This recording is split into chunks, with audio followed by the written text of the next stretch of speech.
Odajon, menga zudlik bilan uyali telefon kerak. Onangni ama kerak emasmi? Jalab telefon so'raysan, sikasanmi telefonni, voy.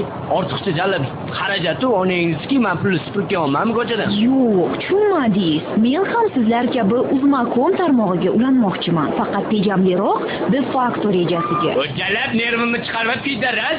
Xudo olmayapsan davbayib. So'tga po'tga qilasan.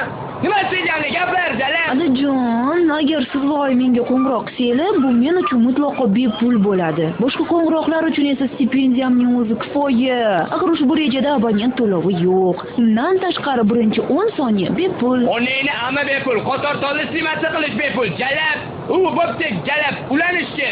Kallangga qo'ttag'am. Ulanish esa mutlaqo bepul. Oldindan to'lov qiymati bor yo'g'i $10. Voy jalab, $10. Onangni amidan $10 olamanmi? Ko'tingga qo'ttag'am oyligim 5000 so'm bo'lsa, bacharangizki, pazarga qo'y. Yo'q $10. Onangizki, o'ldiraman.